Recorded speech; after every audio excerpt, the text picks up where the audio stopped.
Satchidananda Shila Bhaktivinoda Thakur ki jai. Srila Pradishta Vaishnava Sarvabhauma Shila Jagannath Das Babaji Maharaj ki jai. Shri Gauri Vedanta Charya Shila Madhya Vidibhushan Prabhu ki jai. Shila Vishwanath Chakravarti Thakur ki jai. Shila Narottam Shri Vaishnavananda Prabhu Jaya ki jai. Shila Krishnadas Kaviraj Goswami Prabhu ki jai. Shri Sanatana Bhattacharya Sri Jiva Gopal Bhattadas Bhagavatam Goswami Prabhu ki jai. Sri Srila Damodar Ramananda Shri Gopal Shri Vinda ki jai. Ki jai. Prem se kaho Sri Krishna Chaitanya Prabhu Nityananda. Shri Advaita Gadadhara Shri Vasudeva Gaura Bhaktivinoda ki jai. Yajidi Maya Poshimati Kotumaji Bhakti Kalati Pajiti Tamati Bhakti Jalaji Puri Papa Krishna Avani Dham ki jai. Shri Shri Radha Krishna Gopa Gopi Gogovina Vasudana Bhaka Shri Braj Mandala ki jai. Shri Shalakan Dwarakan Yamuna Ganga Gauranga. Hare Krishna, Hare Krishna. Okay, that's good.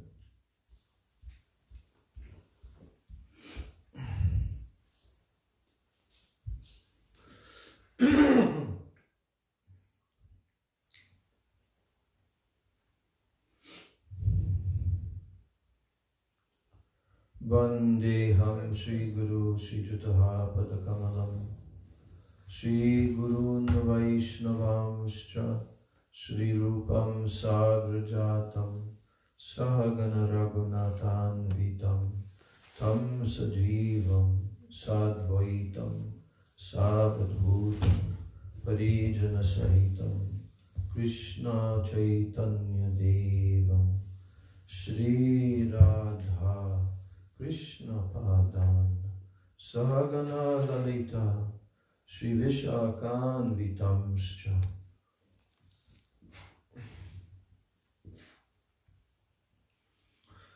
Om Jnana Timirandasya Jnananjana Shalakana Chakshurun Militam Yena Tasmai Shri Gurave Namaha. Mukam Karoti Vachalam Bangam Langayate Girim Yat Kripa Tamaham Bande Shri Gurun Dinataranam Vancha Kalpatarubhyascha Kripa Sindhubhya Evacha Patitanam Pavanebhyo Vaishnavebhyo Namo Namaha. Namo Mahabhadanyaya Krishna Prema Pradayate Krishnaya Krishna Chaitanya Namne Gaura Tishe Namaha.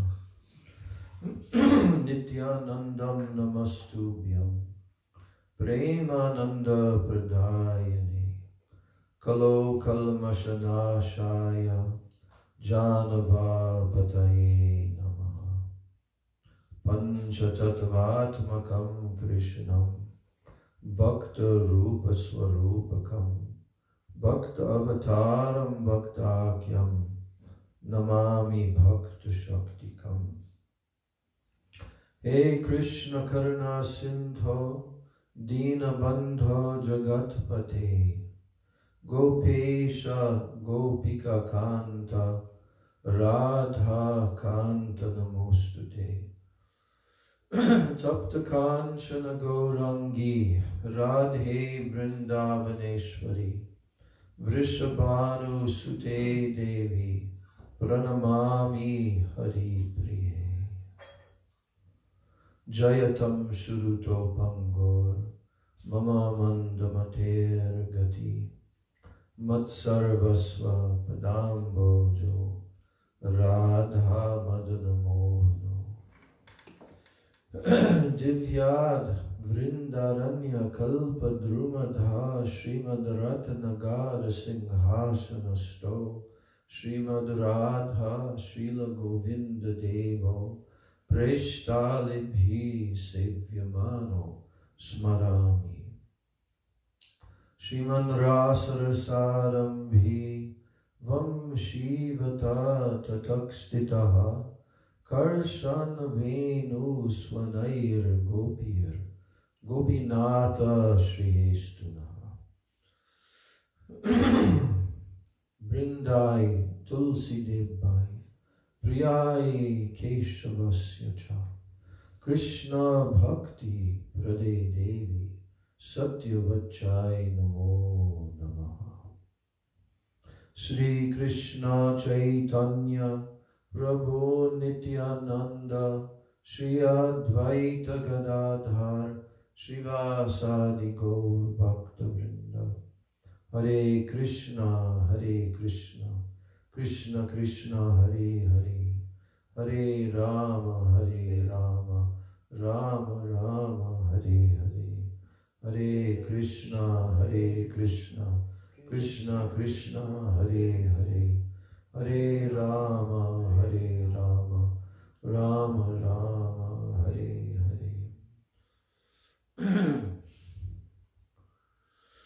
Hare. First of all, I'm offering my unlimited Dandavat Pranams and my Shraddha Pushpanjali at the lotus feet of my most worshipable beloved Gurudev.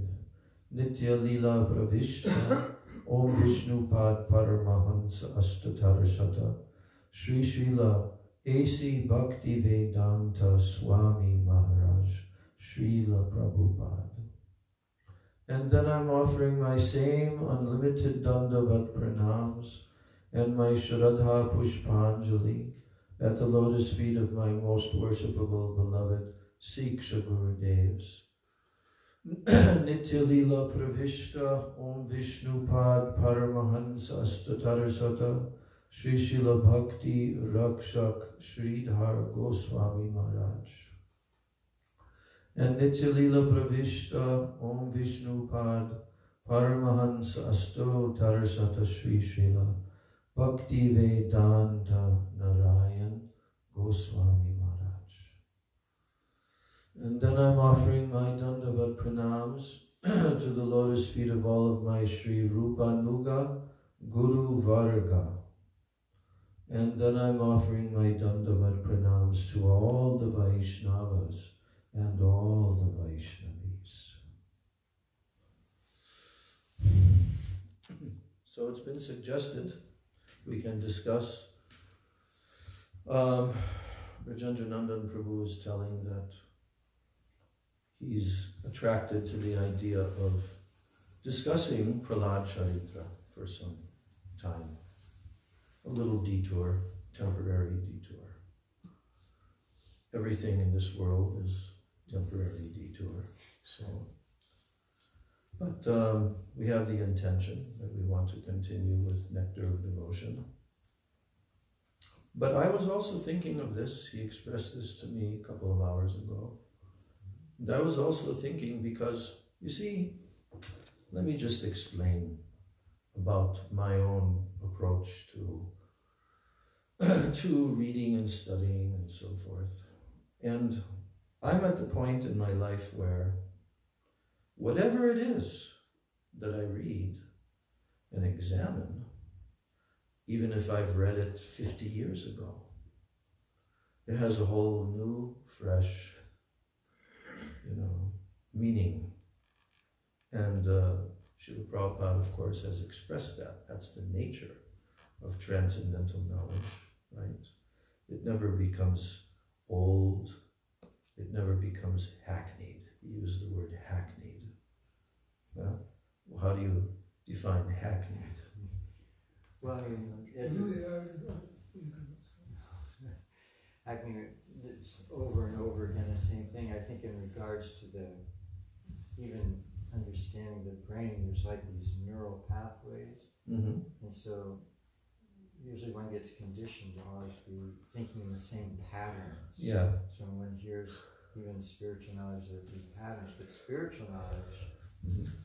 it always opens up new dimensions according to our adhikar. So that's the important thing. According to our adhikar. What we read 50 years ago when our adhikar was that, what it was, is different than now. And I cannot express enough at how I am so much appreciating more than ever before, the purports of Srila Prabhupada, his presentations, incredible, ingenious presentations of these great literatures for the very first time to the Western world. I love relishing that and just observing how he did this. Because I can remember being a brahmachari in 1971 or 72 in Dallas and, reading it on the bus a little bit here and there, But having heard what we've heard up to this point in our lives from very elevated, the topmost elevated personalities, our Gurudev, Srila Bhaktivedanta Narayana Maharaj, Srila Bhakti Rakshak Sridhar Maharaj, Srila Bhakti Pramod Puri Maharaj, and all of these personalities, our scope has been widened, okay? And so it's so very attractive to me and interesting, even just when I just read it on my own. So that's why I've been speaking on various topics, because actually I don't consider that I have thoroughly read anything in my entire 51 years. I really don't. I don't consider that I've properly and thoroughly read and studied and understood anything. True. Because even if I read one line or one paragraph or whatever, that's something that I really have to deeply think about. It's not something that I read it, we heard it, let's move on. No. For me, it's a meditation. And I'm becoming inspired to do my own personal in-depth study of Srimad Bhagavatam. It's going to be different than what is done in the morning class, because I'm going to read, it's completely spontaneous. Like, for example, we started to read the story of Maharaj Prithu in that section. But then I looked at it in Bhagavatam, and then I'm looking at the chapters before that, I'm looking at the chapters after that, I'm looking at those very same chapters, and I'm realizing, I got to read this again. I have to study this properly. I have to study this properly. I have to develop my relationship with each and every one of the chapters of each and every canto of the entire 12 cantos of Srimad Bhagavatam. I must do this before I leave this body. Huh? And the personalities in there. That's what I mean. Yeah. So it's almost like a desperation that I feel. Because time is short, body is waning, all these different factors. But I want to do this. And when I come in the evenings, I'm doing this to purify myself, mainly, But it's enhanced by the presence of God brothers who also have a similar depth, and also new persons who are serious. They want to grasp, Because there's no point at which you're accomplished, I got this from Srila Bhakti Rakshak Sridhar Maharaj, in those days when we were having to make the choice, the institution or the pure devotee, and he said there, one of the things that there are many, many statements that he's made that I have remembered over the years that made very deep impressions in me, and I repeat them from time to time. And one of them is that he was telling to the GBC members on the final time that they came to him before the catastrophic event. And he was telling them, he said, actually, we are all students. My Guru Maharaj, Srila Bhaktisiddhanta Saraswati Thakur, he himself told that he is a student in the classroom of students. And I myself consider myself to be a student. And in actuality, we are students forever. Never accomplished professors. We are students. And we are very fortunate to be students. This is what I remember, his statement, exactly as I told this. You know, so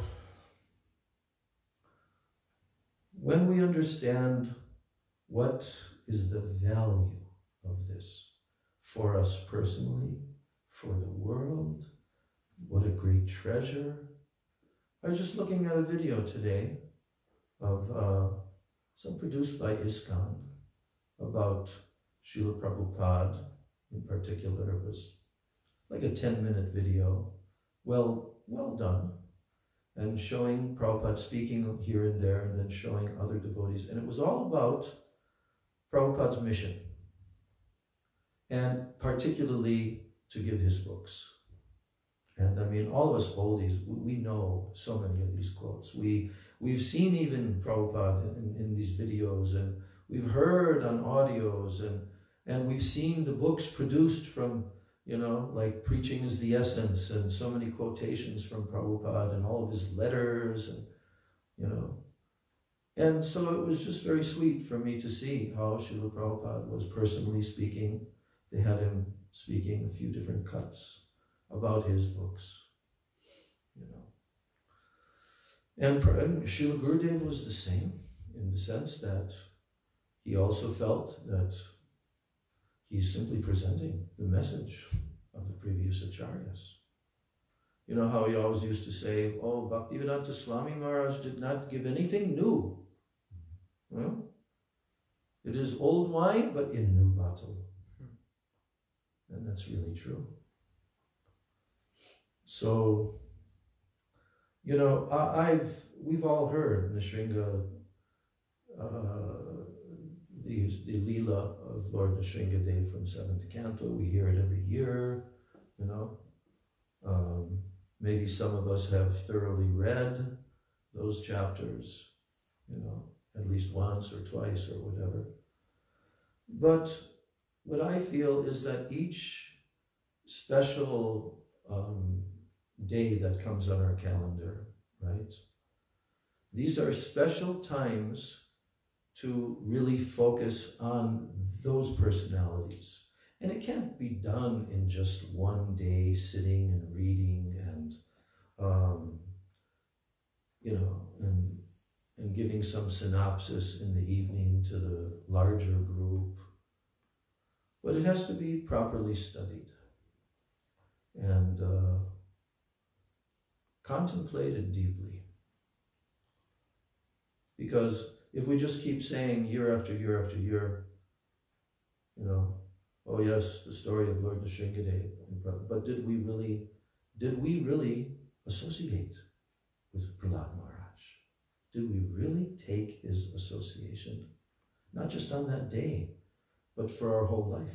Did we really take the dust of his lotus feet and bathe in that, you know? Without carefully contemplating his instructions, at least for me, I can say I don't feel that I've properly done that. I properly honored that personality. Even you know, the other, some days ago, I had mentioned in our reading from Nectar of Devotion about the teachings of Lord Rishabhdev to his sons. And I remember it was so many years ago. I mean, in recent years, I've kind of looked at them again, but did I really study them? Did I really deeply contemplate those? And did I really read the history, the Upakyan? So I went and I started examining the 5th canto, which chapters, I started reading the chapters, you know, and how Lord Rishabhdev actually demonstrated with his own life how to give up this material world, you know, And then I discovered how Srila Prabhupada was explaining in his purport that the instructions of Lord Rishabdev to his sons is actually instructions for sannyasis. That's what it's for. You know, so I have this ambition, you know, it's like a dwarf trying to catch the moon, I have to admit. But I do have this ambition that I want to go over the Bhagavatam properly, seriously, and absorbed, in an absorbed way, you know. And also hear the purports of the other acharyas. But at least I have to hear Srila Prabhupada. Because I have to admit, okay, I've read through the whole Bhagavatam only one time. And this was it began in 1975. 5 years after I had joined the temple. And those 5 years, we were 24 hours engaged. And now I found myself in Los Angeles during that marathon, and I was doing the work on the Chaitanya Charitamrita and all of that. And then there was also a group of devotees that were gathering in the morning, editors and others. They wanted to have a group that they were reading through the books. But at that point, I felt desperately that I must now read all of Prabhupada's books. Yes, we'd read Bhagavad Gita so many times, right? And we have our daily class on Srimad Bhagavatam, but really, we haven't really read the Bhagavatam in sequence, you know. And so what I did, because the Chaitanya Charitamrita had just come out, and so there in the LA temple, after the morning program, and before I would begin my seva at the press, I went up to the balcony with 2 books, one Srimad Bhagavatam and one Chaitanya Charitamrita. Began from the very beginning. And I spent about an hour, I think. I gave myself about an hour, and I read for half an hour this one and half an hour that one. Then I continued it. I continued it throughout the rest of 75, all the way through 76. And I completed. Verses, purports, everything, you know. But what happened was in 1976, when Prabhupada came to Detroit, right, in 76, and the Radha Damodar party was there and all of that. And yeah, I wasn't officially part of a zone at that time, because from LA, at the end of 75, I left with Dear Krishna and a few others in a motorhome. We traveled all the way across country to Florida. And we did, in the winter, and we did Sankirtan there in Florida and here and there. And that party lasted for, I think it was like maybe 2 months, 2 or 3 months, we were all together. And then it was coming time to go to India for Gaur Purnima, you know. And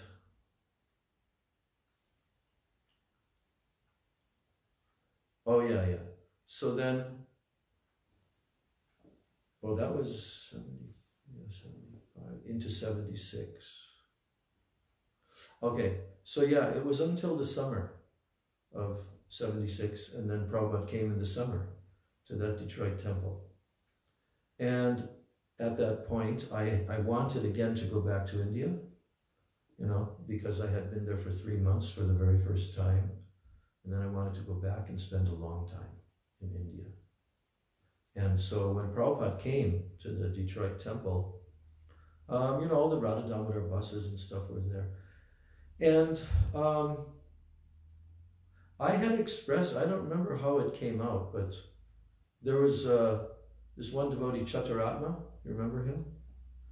So he was on the Radha Damodar, he was in the St. Louis temple. He was doing pujari work.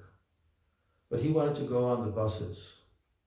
And even though I wasn't part of the bus, of the Radha Damodar party, but somehow or other, it was suggested to me that, you know, you could take his place in St. Louis Temple. Mukunla was the president then. You can take his place, and you can do your studying, and you just do some puja for the deities. They had Gornitai, and then you can study, which is what I wanted to do. So they traded me.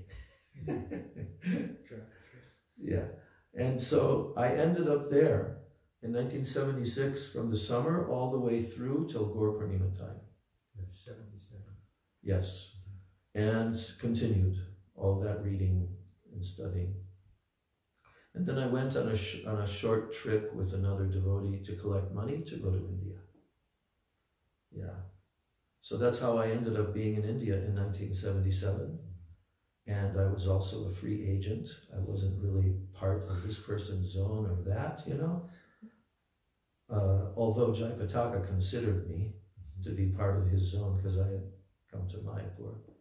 So then what happened was, you know, that year, Srila Prabhupada became illness pastimes, and then I was able to go to Vrindavan and be there.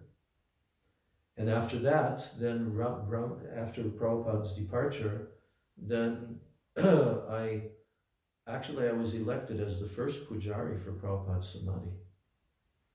Tamal actually suggested that, because I did some service for him every day, washing his cloth, because I wanted service for Prabhupada directly, but everything was taken. So then I asked him, you know, our philosophy is serving the servant. So do you have any service? So I began to wash his cloth. And even on the day when Prabhupada departed, I arranged to do that. Everybody was staying with Prabhupada for the whole day, but I had to leave, do that, and everything. And then the day after, or a couple of days after, then Tamal called me into Prabhupada's room, and there was only like 3 of us there. I think Bhakti Charu, and then, you know, Tamal was expressing how much he was feeling so much, what was it,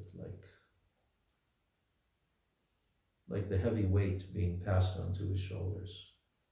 He even teared up, believe it or not. And then he said, you know, Urukram, I was very impressed by the service that you did, that even you came through, and if you would not have come through, I would not have had clean cloth to participate in Srila Prabhupada's Samadhi ceremony. So I want that you should be the first pujari for Srila Prabhupada's Samadhi.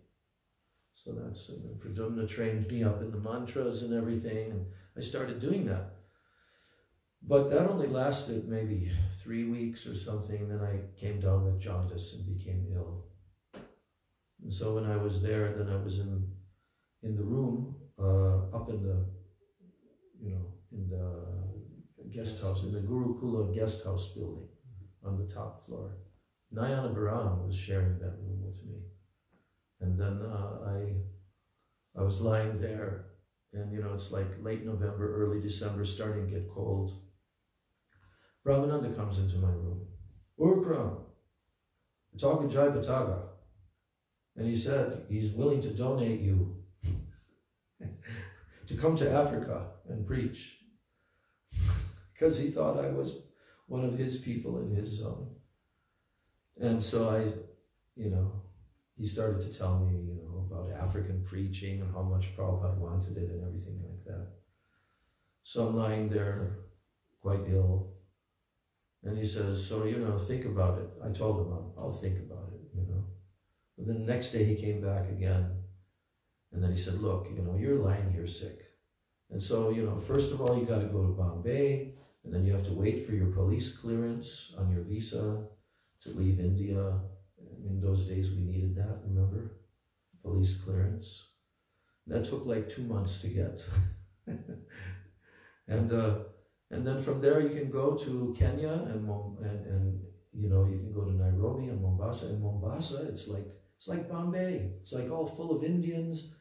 And there's such opulence of fresh fruits and the climate. Even Prabhupada went there to recover for his health. So you should come. So I ended up going. Were you still ill when you arrived in Kenya? No. No, I mean, that passed pretty quickly, you know. And then I went to Bombay, which was also warm in the winter compared to Vrindavan. And I stayed there all the way through to the installation of the deities, the grand opening of Prabhupada's temple. And after that, the clearance came, and then I was off to there. So how did I get off into this tangent? About reading. Yeah. I got into the habit of reading. Yeah. So it's invaluable, you know, for all of us to really try to go deep into these books. And that's what I especially got from Srila Gurudev. From Srila Gurudev, I especially benefited from his stressing of that you have to go deep, you know.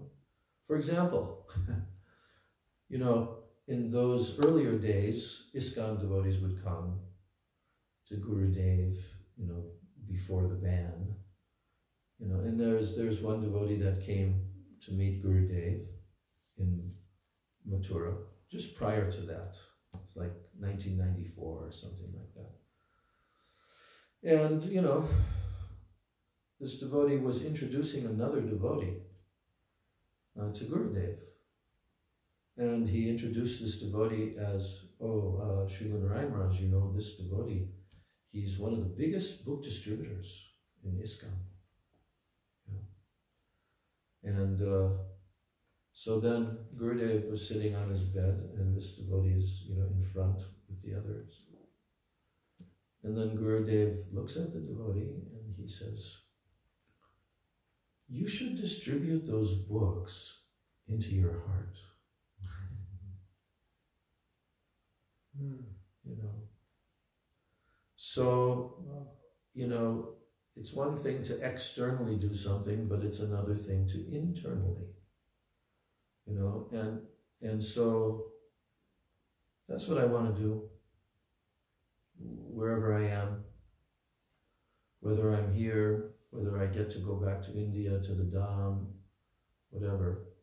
But I just want to try to relish and taste and get the necessary impressions in my heart. So when Braj suggested that maybe we can continue with the Prahlad Charitra, I said, yeah, you know, I was also thinking about that. Why not, you know?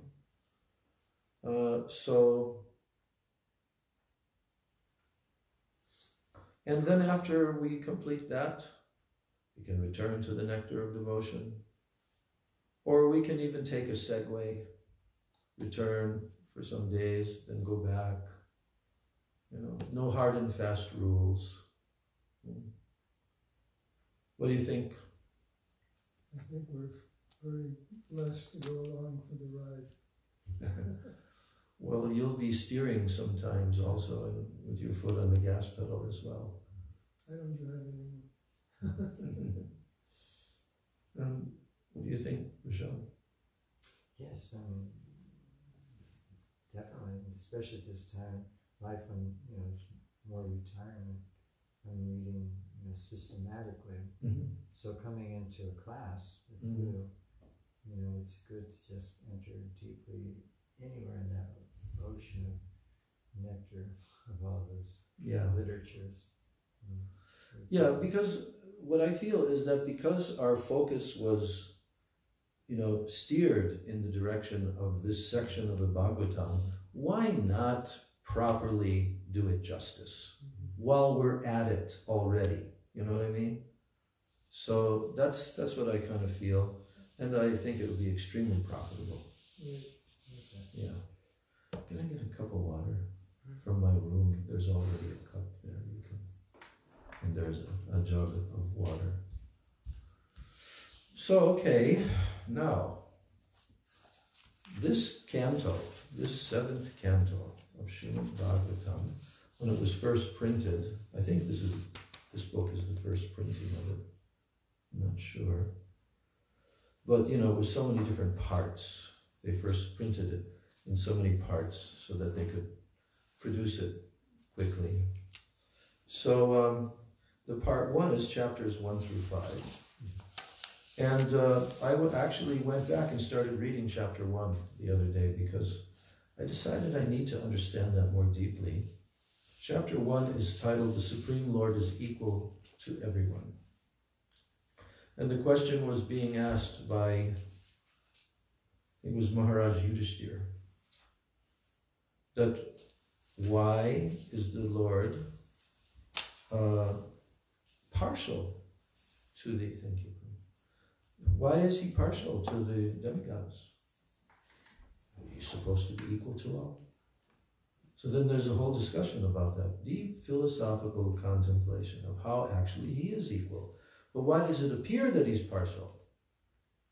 And that has to do with so many different factors.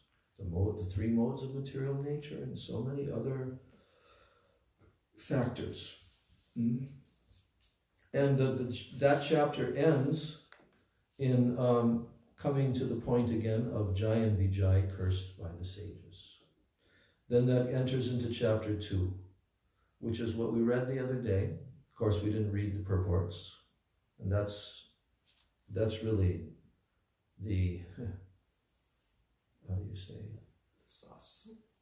It's like the flesh of the topic, you know. You have to have that. You have to have the purports. So what I do in my own personal study is I'll read a whole stream of verses, or maybe I'll read through the whole chapter, or whatever, but then I'll go back, then I'll start reading each purport, you know, so I can actually say I read the chapter, because just reading the verses is not enough. Definitely not enough. Definitely not enough. So the first thing that we read the other day was Hiranyakashipu, King of the Demons, chapter 2. And that described his philosophical presentation to the lamenting queens, right, of his brother. And then we went on to chapter 3, Hiranyakashipu's plan to become immortal, and his conversation with Lord Brahma and receiving the benedictions and so forth. Then we went on to chapter 4, where Hiranyakashipu terrorizes the universe. And we did about half of that chapter, and then in the evening program, we continued from there, where, or wait a minute, no. In the second portion, from 11 to 1, we read that whole chapter. And then we entered into the main chapter, chapter 5, which is Prahlad Maharaj, the saintly son of Hiranyakashipu. And that told the whole story. We went up to the point where Hiranyakashipu now gave the order to the demons to kill Prahlad. And then in the evening, that's where I resumed, in the evening program, where he makes the attempt to kill Prahlad and fails, becomes dejected. Then his advisors, they say, don't worry, he's just a child, we'll take him back to school. And then that goes into the next volume, part 2 of the 7th canto. Teaches his class. Yeah. Part of the... Right. So the next chapter 6 is Prahlad instructs his demoniac schoolmates. And really, I couldn't complete that in the evening program because we had a time limit, and I had to get to the story of Lord Nrsingadev's appearance as it was getting closer and closer to dusk, right? So we didn't complete that chapter. And then the 7th chapter, we didn't even touch upon it practically at all, which is what Prahlad learned in the womb. And he's telling his classmates. That's a really deep chapter. Okay? So what I did was I I jumped up to chapter 8. Lord Nrsingadev slays the king of the demons, and we told that whole story. We read the whole story, at least the verses we read. And that was a dramatic presentation, along with the roaring and so forth. Yeah. He will definitely be christened the greatest roarer. And then I moved into chapter 9, okay? And that's the chapter where Prahlad pacifies Lord Nrsingadev with prayers. And that's the substance, chapter 9 and chapter 10, Prahlad, the best amongst the exalted devotees. So those two chapters, particularly, are Prahlad's prayers and his exchange with Lord Nrsingadev. Chapter 10 in this volume is actually divided into two parts, I guess because of the length of it. So this is part 1, and then in the next volume, which I don't have here, it would be 7th canto, part 3, and then it would continue in that volume. Prahlad, the best among the exalted devotees, is the title. And I'm just seeing what the remaining chapters are. Okay. Then it goes into the social verse. Yeah, so actually, yeah, that chapter is chapter 10, and it has 70 verses, so that's why they cut it into two parts and continued. That wasn't, in my opinion, that wasn't a very good choice of the devotees who were in charge. That's the last chapter, so why cut it in half? You know, squeeze it in. But they had some, I don't know, it was some agreement with the printers probably, I don't know, but they could do X number of pages or something, you know. So they did that. And so, you know, the remainder of the 7th canto, meaning chapters 11, 12, 13, 14, 15, 5 chapters, that goes into a whole nother discussion with Narada Muni and Maharaj Yudhisthira. A very valuable topic in those 5 chapters. The first chapter of that section, chapter 11, is the perfect society, the 4 social classes. And then the chapter 12, the perfect society, 4 spiritual classes. So very, very explicit there, what, you know, Varnashram Dharma. And then chapter 13 is the behavior of a perfect person. What is a perfect person? Paramahansa. Chapter 14, ideal family life. And then chapter 15, instructions for civilized human beings. And that completes the 7th canto, 15 chapters. And of the 7th canto, 8 of those chapters are the story of Prahlad and Nrsinga. That means starting in chapter 2 and going up to chapter 10.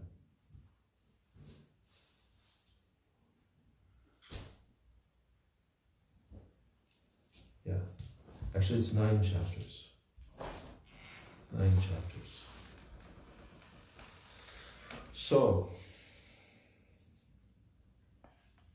what I think I want to do is to begin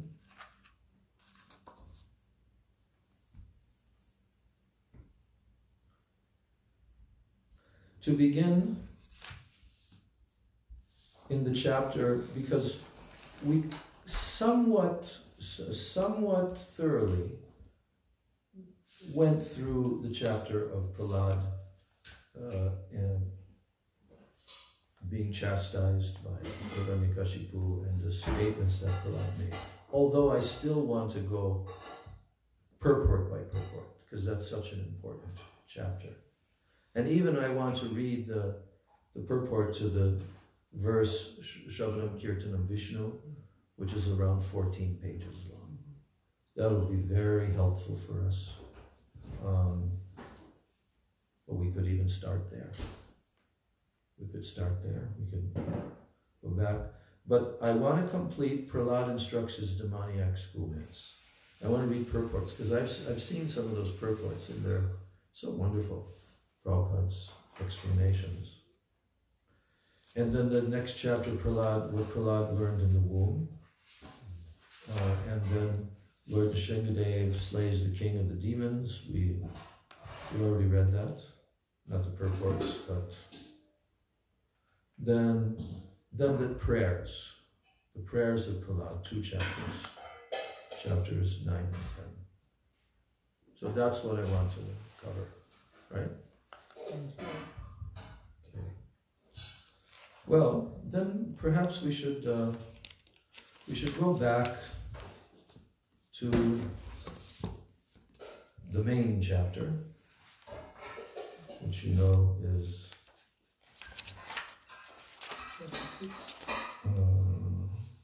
chapter 5. Prahlad Maharaj, the saintly son of Hiranyakashipu, where he is preaching to Hiranyakashipu. That's really the main topic when Gurudev would have us speak on this whole pastime. That's the main topic of Prahlad's teachings, is those verses that Prahlad spoke. We spent a little bit of time on the first verse, you remember, and I told that story of the man walking through the forest, and the tiger starts to chase him. So we discussed it somewhat. But we haven't read the purports of Srila Prabhupada on that. So,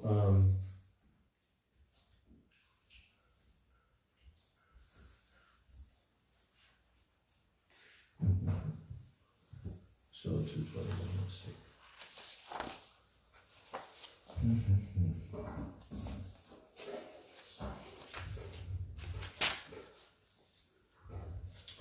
So, my dear King Yudhishthira, chapter 5, verse 4.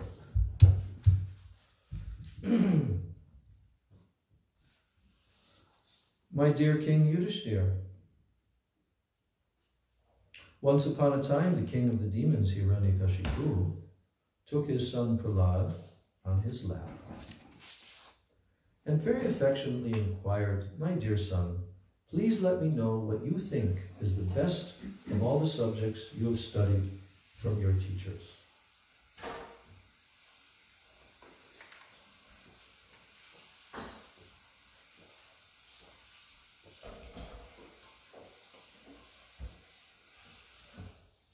So now, we're going to hear what Prabhupada has to say.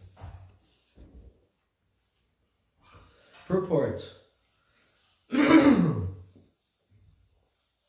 Hiranyakashipu did not ask his young son anything that would be very difficult. Oh, we read that purport. I read that purport the other day.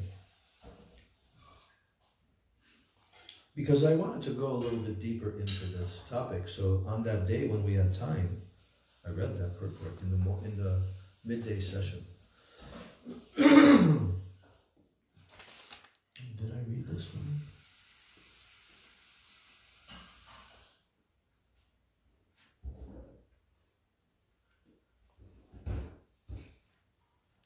Okay.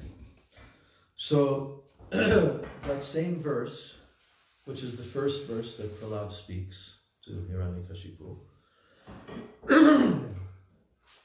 He says, Prahlad uvacha,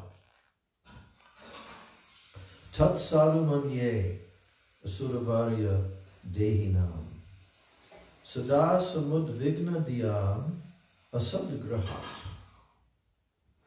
hitvatmapatam griham andakupam, vanam gatoya dharim ashrayeta. I broke this down in the class. I'm reading the translation again. Prahlad Maharaj replied, O best of the Asuras, king of the demons, So far as I have learned from my spiritual master, any person who has accepted a temporary body and temporary household life is certainly embarrassed by anxiety because of having fallen in a dark well where there is no water but only suffering. One should give up this position and go where? To the forest. Yes, Vana. More clearly, one should go to Vrindavana, where only Krishna consciousness is prevalent, and he should thus take shelter of the Supreme Personality of Godhead. Harim Ashraye. So now, Prabhupada is saying that Hiranyakashipu thought that Prahlad, being nothing but a small boy with no actual experience, he might reply with something pleasing, but nothing practical. This is what Hiranyakashipu was expecting, right? Yeah, it'll be very cute. My little son, he'll say something really cute and sweet, but nothing practical. However, Prahlad Maharaj, being an exalted devotee, he had acquired all the qualities of education. And here, Srila Prabhupada quotes the often quoted verse from the 5th canto, 18th chapter, which is explaining how a devotee who does bhakti, he has all the good qualities of the demigods. How a devotee, through pure bhakti, acquires naturally all the qualities that are found in the demigods. That verse is, Yasyasti bhaktir bhagavati akinchana sarvair gunais tatra samasate sura harava bhaktasya kuto mahadguna manorate nasati dhavato bahi. Does that sound familiar, this verse? Does that sound familiar at all? Yasyaksti bhaktir bhagavati akinchana.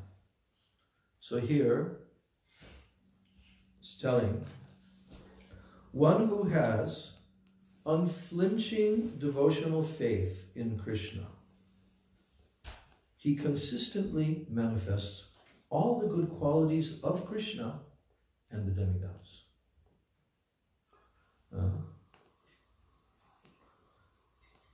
However, he who has no devotion to the Supreme Personality of Godhead,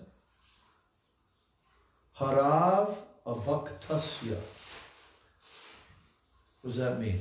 Harav abhaktasya. Who is not a bhakta of Hari. Yes. Harav abhaktasya. Then he says, kuto mahadguna. Whatever his great qualities are, then what really are they? Mano ratenasati dhavato bahi. You know this term, mano ratena? Mano rata. What is a rata? Rata yatra. It's a chariot. So mana rata means what? Mind. The chariot of the mind, right? Mano ratena. Mano ratenasati dhavato bahi. Here, the point is being made. Someone who is not a devotee of Krishna, can he actually have good qualities? No. Here it says mahadguna. Mahadguna means great qualities. So it looks like, apparently it looks like that person has good qualities, who's not a devotee. We see that in the material world, don't we? We see it all the time. There are very brilliant people, great speakers, but they're not devotees. What's the main point being made here? That, yes, say. That they're just hovering on the mental platform? Yes. Their qualities are temporary and not real. It says dhavato bahi. The word bahi means external. They're external. They're not true. Whereas a devotee, yasyasti bhaktir bhagavati akinchana, one who is an akinchana bhakta, who possesses nothing in the material world, only he is purely devoted to Bhagavan. Sarvair gunais tatra samasate sura. All the good qualities of the demigods, and even of Krishna, they become manifest in such a devotee. But those who are not devotees, harer abhaktasya, they are abhaktas, non-devotees. Then kuto mahadguna manorate nasati bhadavatobahi. They are only external. And he's running on the mental plane. They're manifesting in the subtle mental plane, that's all. But they're not deep on the level of the soul. Okay, so Prabhupada is quoting this in relation to how Prahlad Maharaj, being an exalted devotee, had acquired all the qualities of education. But Hiranyakashipu did not know this. He did not yet know this, that his son was such a deep, wise, learned, realized personality. Right? Jai Shri Shri Guru Gauranga. Right? He was about to find out. Could you imagine? This is the greatest demon in the universe. This is his beloved son. And he's thinking that this little boy who just went to school is going to repeat something and it's really going to be cute and sweet and relishable. Right? Oh, Daddy, I learned such and such. But he was in for a big surprise, because out of the mouth of this little 5-year-old child came, as Prabhupada said, a very practical suggestion that, my dear king of the demons, I think that the best knowledge is that those persons who've taken a material body, Dehina, they're inhabiting a material body. And therefore, they're constantly sadasamuk vigna diya asadgrahat. They're living in this temporary world and they're accepting everything as being permanent by illusion. They think everything is permanent, right? And sadasamuk vigna diya. They are always in anxiety because they've accepted everything as permanent, but it's actually temporary, right? Asadgrahat. So then he gives a suggestion. My dear father, my dear king of the demons, such persons, which means him, Hiranyakashipu, and everyone else also, they have taken grihavrata, they have taken a vow to try to enjoy their senses to the extreme degree. That's what it means, grihavrata, right? Trying to enjoy their senses. And they've fallen into this dark well. What is the Sanskrit again? Yeah. Hitvata patam griham andapupam. Griham andapupam. So, what's his advice? You should immediately give this up.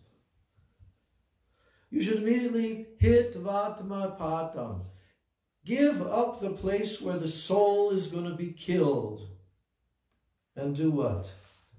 Go to Vrindavan and take shelter of Hari. So Prabhupada's explaining that he didn't expect his son to give such practical advice. And he's pointing out by quoting this verse that we just read about how the pure devotee has all the top qualities and perfect education. So Prabhupada says, so-called educated philosophers and scientists who are simply on the mental platform, they cannot distinguish between what is actually sat, eternal, and what is asat, temporary. So, this is a little bit relevant. Today, I was directed, because I read your son's post on Gmail. Did you read it? The one about Gurudev's coming to the West. Yeah, and an extract from Pran Kishore's offering. Yes. Yeah. And then I watched the video also, because there's a 10-minute video of Gurudev there. And then after that, I saw on the side, you know, whenever you see a YouTube video, then there's all these other. And all of a sudden I saw this rascal, Sadhguru. You know who that is? You ever seen him? Beard, big beard. Big beard, hair, always wears a turban, very colorful clothing. He makes funny jokes. Look, you know, I've seen him before. I didn't really pay much attention, but I could understand he's a bogus. Yeah. He's bogus, really bogus. So you know what it was? It was a video, 30 minutes long. I decided, let me really hear what he has to say. And you know what it was? It was a debate up on a stage in Los Angeles between a Jewish rabbi and himself. Oh, interesting. Yeah. The Jewish rabbi and the whole audience was, you know, they were all respectful toward him. But yet, he was kind of like challenging, you know, and it was a discussion. And so I watched everything that came out of Sadhguru's mouth. And you know what? Nothing. Real good, entertaining speaker, no substance. I couldn't believe it. I just wanted to really see for myself, does he really teach anything? No Krishna. Not even, I mean, he's like posing as if he's a, you know, realized personality and all of that. It's all intellectual. It's all external. He doesn't mention God one time. He didn't, what to speak of Krishna, you know? I mean, it's such cheating rascaldom. Unbelievable. Did the rabbi beat him? They didn't like have like a real heavy, you know, like who's going to win the debate. But it was listed like a debate. And to some extent it was. But, you know, the objective was really to just show off intellectualism.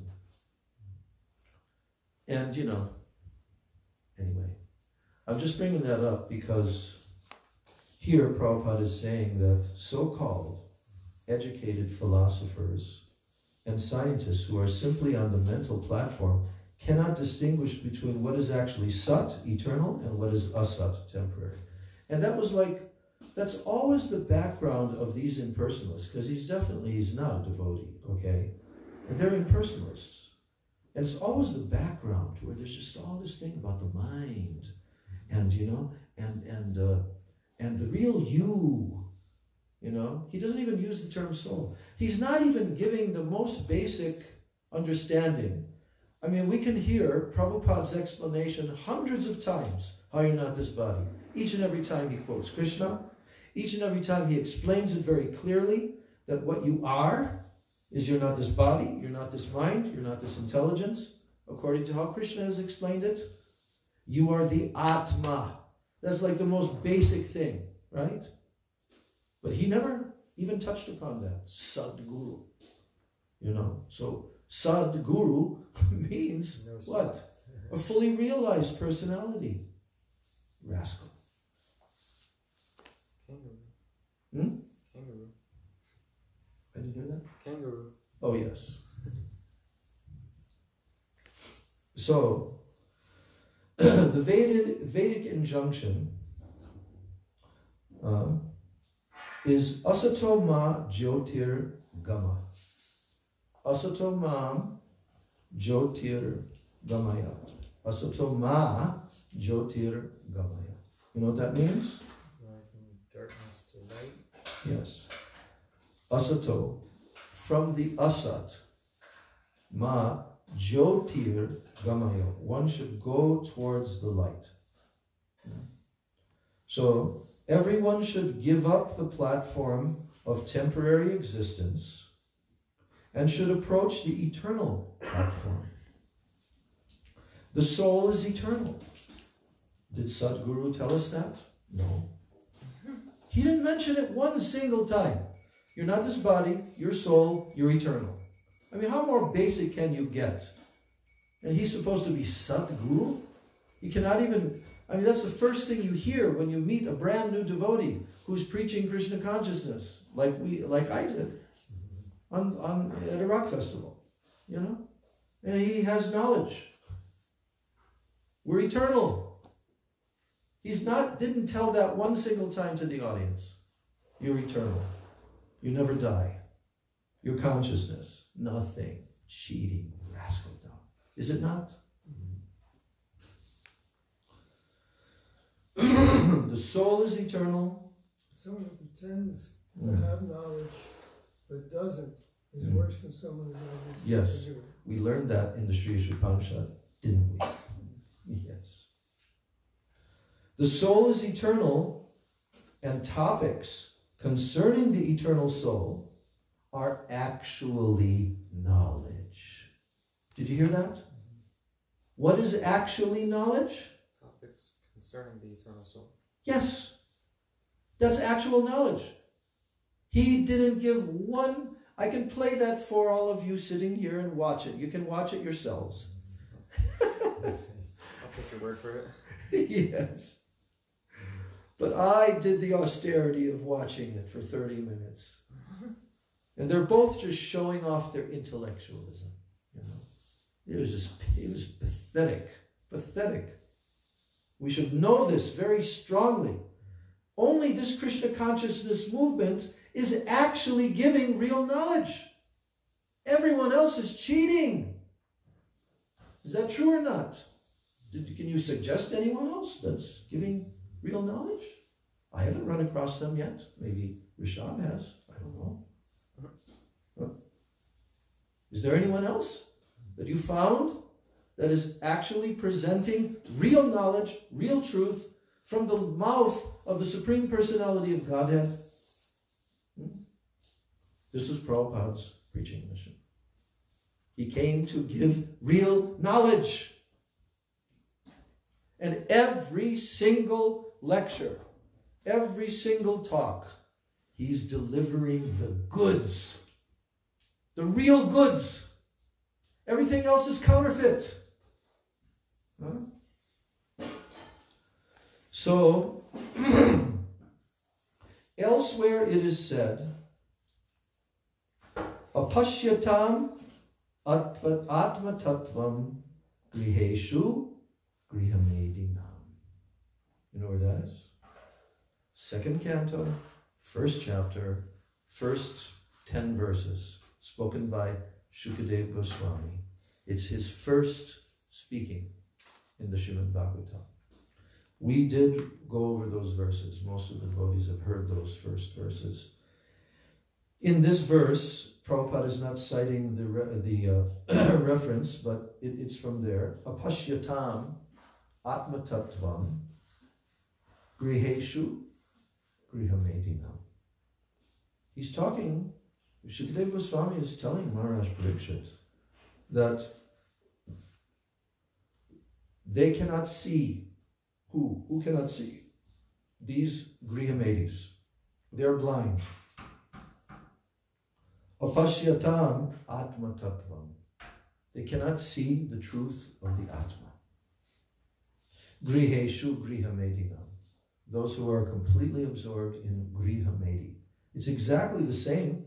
I know Prabhupada is quoting this because it's the same terminology as being used by Prahlad Maharaj in the verse, where he's saying grihavrata and hitvatmapatam griham andakupam, dark well. So he's citing Shukadeva Goswami, who's saying the same thing. Apashyatam atma tattvam. They cannot see. Those who are attached to the bodily conception of life and who thus stick to life as a grihasta or householder on the platform of material sense enjoyment, they cannot see the welfare of the eternal soul. Prahlad Maharaj confirmed this by saying that if one wants success in life, he should immediately understand from the right sources what his self-interest is and how he should mold his life in spiritual consciousness. One should understand himself to be part and parcel of Krishna, and thus completely take shelter of his lotus feet for guaranteed spiritual success. Did Sadhguru give even the slightest hint of that? Nothing. Zero. Everyone, and by the way, the rabbi, they knew who Sadhguru is. He's very, very famous now. And apparently there's some river in India that he got this big campaign going on, to save this river from dying so that future generations would have fresh water to drink and so forth. Very nice, very good, pious activity. And he gets the credit for having brought everyone together from all different religious beliefs in this to save this river. That was what was mentioned in the speech, right? But what about the people that are sitting right in front of you? Are you going to save them? You're worried about the future generations getting water to drink. But what about everyone right now who's spiritually dying? You're not giving them any water to drink. True spiritual knowledge. You're cheating them. And all those people who you organized to save the river, you've cheated them as well. Even though they're, it was stated that he even mentioned it. Sadhguru mentioned it, because the Jewish rabbi mentioned it, that, you've done this activity. And then he says, yes, and actually, this was historically the greatest accomplishment in the history of millions of people all coming together to accomplish this task. He made a so-called humble statement like, I'm just a fool, they elected me to do it, and blah, blah, blah, like that. But this is real compassion. That's all falsely placed compassion. What is it? What actually is it? The drowning man. Remember that analogy? There's a man who fell off the ship in the ocean. Now he's drowning. What happened next? He swam to get him, and he took his jacket and swam to shore, and the man drowned. Yeah. Explain that. We used to do it in the streets, actually. Take the mic. To the play. A man was drowning, calling for help, and a concerned person swam all the way out to the man to save him. And in the struggle to save him, he got his jacket, and he swam back to shore. And when he looked at it, he saw that he only had the coat. He never saved the man. The man drowned. Can you explain the purport? The purport is we're dealing with the cage, but not the soul inside. We're trying to save the body, doing all kinds of pious activities, building hospitals, so many things. Digging wells, saving rivers. But not enlightening people about their real destiny, their real need and necessity. Now, I was just reading in the last couple of days where Srila Gurudev himself was explaining that we will also have to do some social welfare activity. In order to be accepted by the government and so forth, we will also have to do some social welfare activity of, like, medical dispensary, like Gaudiya Math has done that, and like this, something, social welfare activity. But if that's all that somebody does, it's useless. Ultimately, it's useless. Because you're saving what? The coat, not the drowning man.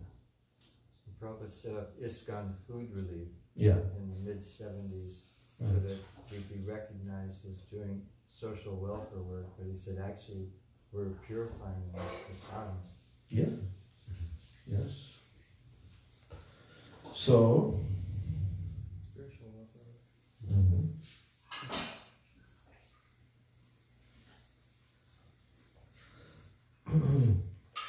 So Prahlad Maharaj, he confirmed this by saying that if one wants success in life, he should immediately understand from the right sources what his self-interest is, true self-interest, and how he should mold his life in spiritual consciousness. What does that mean? That one should understand himself to be part and parcel of Krishna, and thus completely take shelter of his lotus feet for guaranteed spiritual success. Everyone in the material world is in the bodily conception, struggling hard for existence. Life after life. That's the situation. Will you find that in the news headlines, the newspaper reports? Will you find that problem being addressed? No? You'll find unlimited information talking about how we have to do this, and how we have to do that, and how that person is against us, and this person is for us, and unlimited. It goes on unlimitedly because in the Gita, Krishna says, my material nature is endlessly mutable. So it will go on continually, non-stop. But have they addressed this problem? No. Everyone in the material world, they are ignorant of their spiritual identity.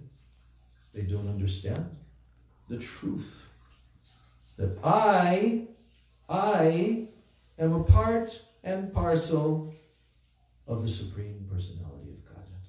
That's my identity. Do they teach that? Does any university teach that? How sad it is that people are putting so much effort into trying to keep the body alive, and they got nothing. Yeah. They end up with nothing. That's why the pure devotees are so compassionate. They want to help them. So, Prahlad Maharaj therefore recommended that to stop this material condition of repeated birth and death, one should go to the forest, the vana. Now, Prabhupada is explaining, in the varnashram system, one first becomes a brahmachari, then a grihastha, a vanaprastha, and finally a sannyasi. Now, going to the forest means accepting vanaprastha life, which is between grihastha life and sannyas. As confirmed in the Vishnu Puran, varnashramachara vata purushena parapuman vishnu aradyate. By accepting the institution of varna and ashrama, one can very easily elevate himself to the platform of worshipping Vishnu, the Supreme Personality of Godhead. Otherwise, if one remains in the bodily conception, then one must rot within this material world, and his life will be a failure. Society must have divisions of Brahman, Kshatriya, Vaishya, and Shudra, and for spiritual advancement, one must gradually develop as a brahmachari, grihastha, vanaprastha, and sannyasi. Prahlad Maharaj recommended that his father accept vanaprastha life, because as a grihastha, he was becoming increasingly demoniac due to bodily attachment. Prahlad recommended to his father that accepting vanaprastha life would be better than going deeper and deeper into griham andakupam, the blind well of life as a grihastha. So in our Krishna consciousness movement, we therefore invite all the elderly persons of the world to come to Vrindavan and stay there in retired life, making advancement in spiritual consciousness, Krishna consciousness. Gaur Premanand. We've got a personal invitation. We're in that category. Not you. We're in that category. We're old. So I'm trying to get there, but there's a few complications. Krishna will make the arrangement right now. He knows we need you here. And traveling throughout the world, too. See, so if we wouldn't have read this purport and discussed it, we would have missed so much, right? So much is there. We'll just continue now in the evenings in this way. Jai Shri Guru Gauranga Gandharvika Giridhari Shri Radha Govinda Ji Ki Jai.